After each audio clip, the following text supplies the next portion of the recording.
সাথে স্মরণ করছে। আমরাও তাদেরকে আজকে শ্রদ্ধার সাথে স্মরণ করছি এবং তাদের রুহের মাগফিরাত কামনা করছি।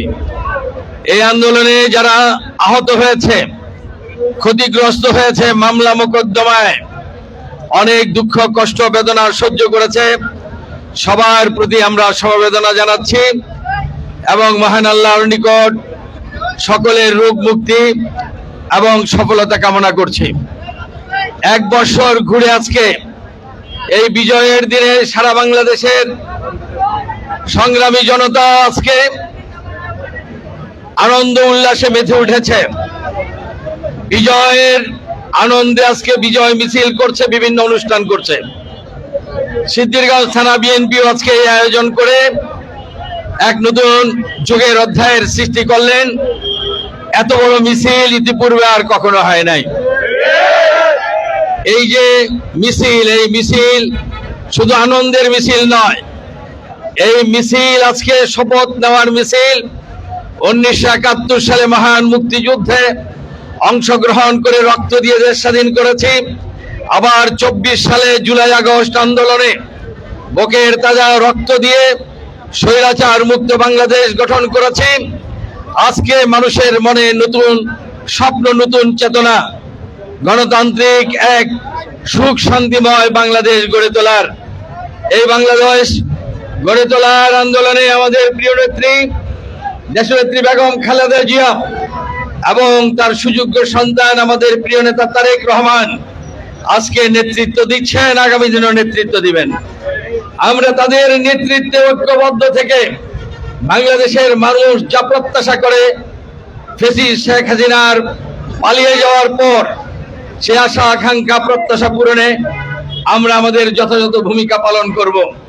সংগ্রামী ভাই এবং বন্ধুগণ, অতি অল্প সময়ের মধ্যে আমাদের প্রিয় নেতা, দেশের সবচেয়ে জনপ্রিয় নেতা, দূরদর্শী এক নেতা, আন্দোলন সংগ্রামের পরীক্ষিত এক নেতা, ভারপ্রাপ্ত চেয়ারম্যান বিএনপির জনাব তারেক রহমান অচিরে দেশে ফিরবেন।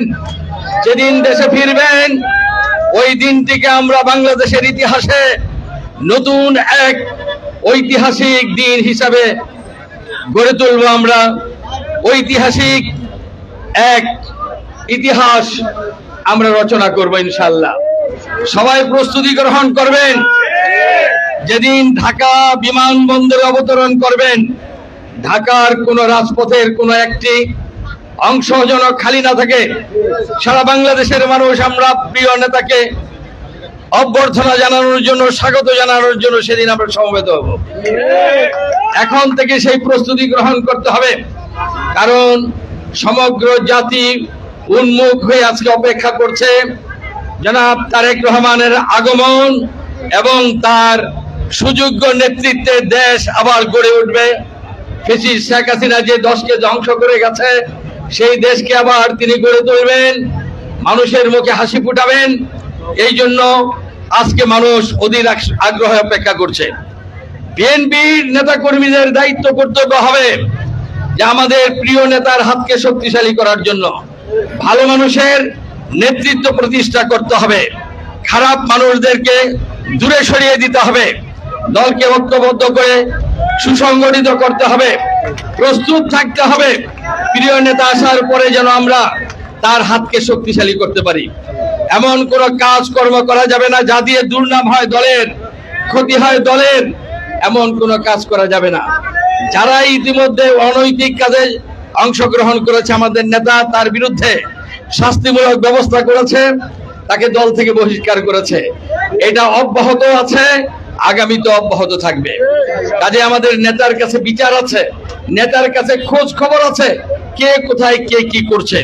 তাই আমি সিদ্ধিরগঞ্জ থানার বিএনপি এবং অঙ্গ সংগঠনের সকল নেতৃবৃন্দকে অনুরোধ করব, এখন থেকে দলকে গুছানোর চেষ্টা করতে হবে, দলের মধ্যে ভালো মানুষ, যোগ্য মানুষের স্থান করে দিতে হবে, আগামী দিন আন্দোলন সংগ্রামে বলিষ্ঠ ভূমিকা পালন করতে হবে। আজকে আপনার সুশৃঙ্খল ভাবে যে এই বিজয় র্যালি সমাপ্ত করলেন, সেজন্য আমার পক্ষ থেকে, দলের পক্ষ থেকে আপনাদেরকে আন্তরিক কৃতজ্ঞতা এবং শুভেচ্ছা জানাচ্ছি।